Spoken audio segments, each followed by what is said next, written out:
Good morning. We continue in our Pilgrim's Progress. Faithful has been martyred, but Christian has found another friend, one who was influenced from the town of Vanity Fair, one named Hopeful. And so now Christian and Hopeful will continue on their journey. So I saw that quickly after they were got out of the fair, they overtook one that was going before them, whose name was By-ends. So they said to him, "What countryman, sir? And how far go you this way?" He told them that he came from the town of Fair Speech, and that he was going to the Celestial City, but told them not his name. "From Fair Speech," said Christian. "Is there any that be good live there?" "Yes," said By-ends, "I hope." "Pray, sir, what may I call you?" said Christian. "I am a stranger to you, and you to me. If you be going this way, I shall be glad of your company. If not, I must be content." Christian, "This town of Fair Speech, I have heard of it, and remember that it is a wealthy place." By-ends, "Yes, I assure you that it is. I have very many rich kindred there." Christian, "Pray, who are your kindred there, if a man may be so bold?"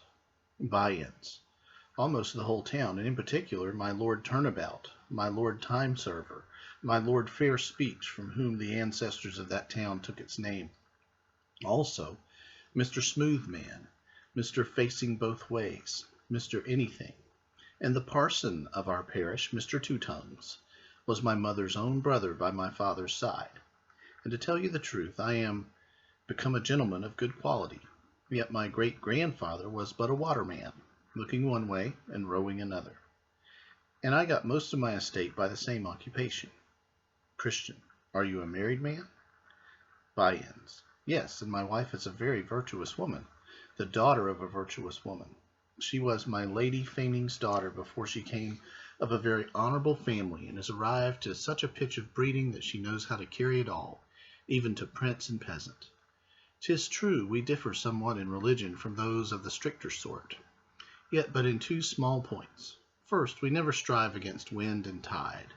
Secondly, we are always most zealous when religion goes in his silver slippers.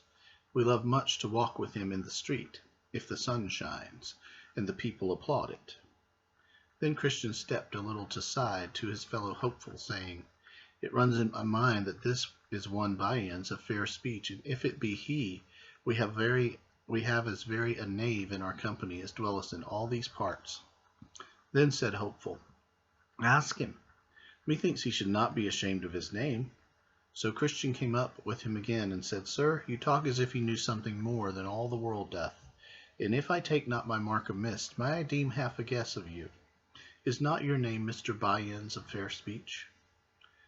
"That is not my name, but indeed it is a nickname that is given me by some that cannot abide me, and I must be content to bear it as a reproach, as other good men have borne theirs before me." Christian, "But did you never give an occasion to men to call you by this name?" By-ends, "Never, never. The worst that I ever did give them an occasion to give me this name was, that I had always the luck to jump in my judgment with the present way of the times, whatever it was, and my chance was to get thereby. But if things are thus cast upon me, let me count them a blessing, but let not the malicious load me therefore with reproach." Christian, "I had thought indeed that you are the man that I'd heard of, and to tell you what I think, I fear this name belongs to you more properly than you are willing we should think it doth." By-ends, "Well, if you will thus imagine, I cannot help it. You shall find me a fair company keeper, if you will still admit me your associate."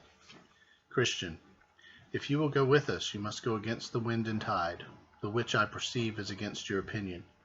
You must also own religion in his rags as well as when in his silver slippers, and stand by him too, when bound in irons, as well as when he walketh the streets with applause." By-ends, "You must not suppose it, nor lord it over my faith. Leave me to my liberty, and let me go with you." Christian, "Not a step further, unless you will do in what I propound, as we." Then said By-ends, "I shall never desert my old principles, since they are harmless and profitable.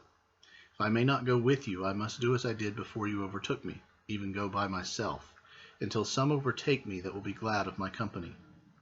Now I saw in my dream that Christian and Hopeful forsook him, and kept their distance before him. But one of them, looking back, saw 3 men following Mr. By-ends, and behold, as they came up with him, He made them a very low group, and they also gave him a compliment.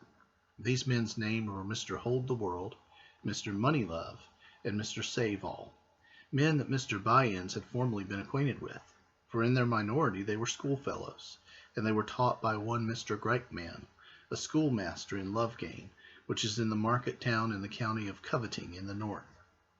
This schoolmaster taught them the art of getting, either by violence, cozenage, flattery, lying, or putting on a guise of religion. And these 4 gentlemen had attained much of the art of their master, so that they could each of them have kept such a school themselves. Well, when they had, as I said, thus saluted each other, Mr. Moneylove said to Mr. Bunyan, "Who are they upon whom the road is before us? For Christian and hopeful were yet within view." Bunyan, "They are a couple of far countrymen, and that after their mode are going on pilgrimage." Moneylove, "Alas, why did they not stay that we might have their good company? For they and we and you, sir, I hope, are all going on pilgrimage."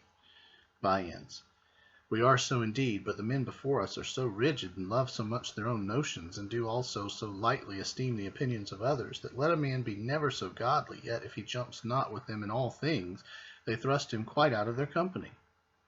Mr. Save All, "That's bad, but we read of some that are righteous overmuch, and such men's rigidness prevails with them to judge and condemn all but themselves. But I pray what, and how many, were the things wherein you differed?" Bunyan, "Why, they after their own headstrong manner conclude that it is duty to rush on their journey all weathers, and I am waiting for the wind and the tide. They are for hazarding all for God at a clap, and I am for taking all advantages to secure my life and estate. They are for holding their notions, although all other men are against them, but I am for religion in what and in so far times as my safety will bear it. They are for religion when in rags and contempt, but I am for him when he walks in his golden slippers in the sunshine, and with applause." Mr. Hold the World, "Ay, and hold you there still, Mr. Good Bunyan. For my part, I can count him but a fool that having the liberty to keep what he has, shall be as so unwise as to lose it. Let us be wise as serpents. 'Tis best to make hay when the sun shines. You see how the bee lieth still all winter, and bestirs her then only when she can have profit with pleasure. God sends sometimes rain and sometimes sunshine. If they be such fools to go through the first, yet let us be content to take fair weather along with us. For my part, I like the religion best, that will stand with the security of God's good blessings unto us. For who can imagine that it is ruled by his reason, since God has bestowed upon us the good things of this life? But he would have us keep them for his sake. Abraham and Solomon grew rich in religion.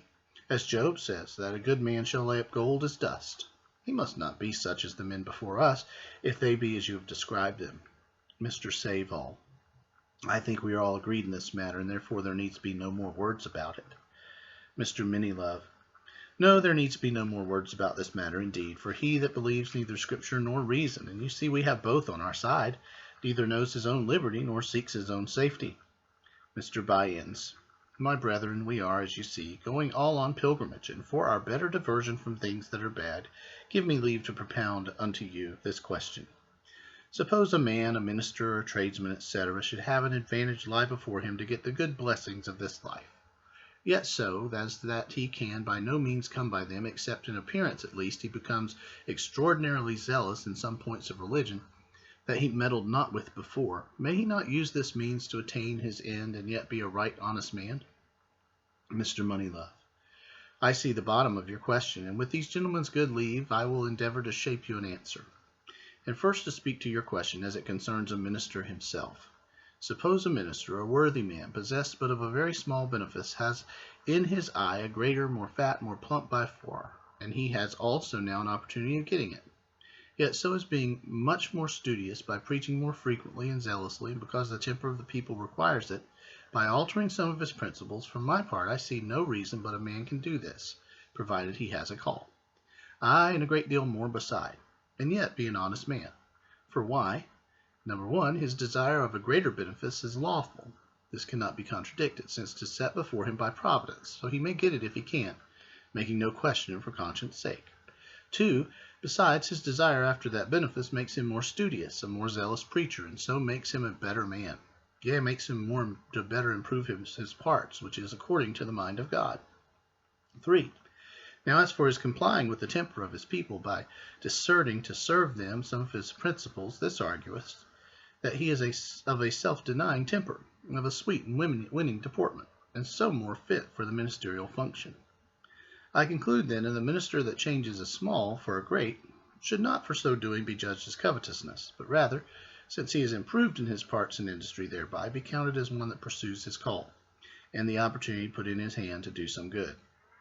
And now the second part of the question, which concerns the tradesman you mentioned. Suppose such a one is to have but a poor employ in the world, but by becoming religious he may mend his market, perhaps get a rich wife, or more and better customers for his shop. For my part, I see no reason but why that this may be lawfully done. For one, to become religious is a virtue, by what means soever a man becomes so. 2, nor is it unlawful to get a rich wife, or more custom to my shop. 3, besides, the man that gets these by becoming religious gets what is good, and them that are good by becoming good himself. So then, here's a good wife, and good customers, and good gain, and all these by becoming religious, which is good. Therefore, to become religious, to get all these things, is a good and profitable design. This answer, thus made by this Mr. Moneylove to Mr. Bunyan's question, was highly applauded by them all, wherefore they concluded upon the whole that it was most wholesome and advantageous. And because, as they thought, no man was able to contradict it, and because Christian and Hopeful were yet within call, they joyfully agreed to assault them with the question as soon as they overtook them, and rather because they had opposed Mr. Bunyan's before. So they called after them, and they stopped, and they stood still till they came up to them. But they concluded as they went, not not Bunyan's, but old Mr. Hold the World should propound the question to them, because, as they supposed, their answer to him would be without the remainder of the heat that was kindled betwixt Mr. Bunyan's and them at their parting a little before. So they came up to each other, and after a short salutation, Mr. Hold the World propounded the question to Christian and his fellow, and bid them to answer if they could.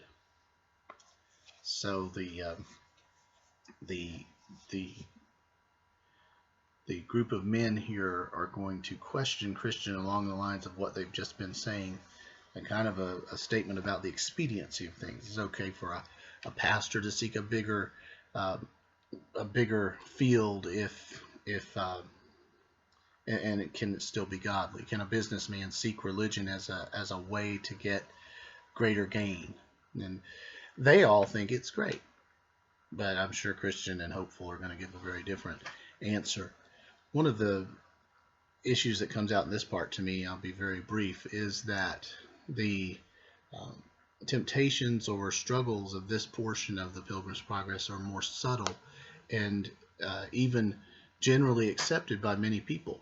So many of the things that were said today, Bunyan would strongly disagree with, and I think many biblically minded Christians through the ages would disagree with what was said by Mr. Bunyan and his friends. But many other people would accept these things as being right and being good. So the temptations for Christian as he goes through his pilgrimage on some level become more subtle as he goes, and so that's worth noting as we continue in the story. This particular opposition is not the opposition of sinful temptation or the lust of the flesh directly, although it's related to that, but it has a religious flavor to it, and that's one of the things that makes it very dangerous. And the same is true for us. The religious flavor of some of the things that we're involved in that are bad for us, that are sinful even, is a temptation to be aware of and to heed. Well, thanks for watching today. I hope you have a great day.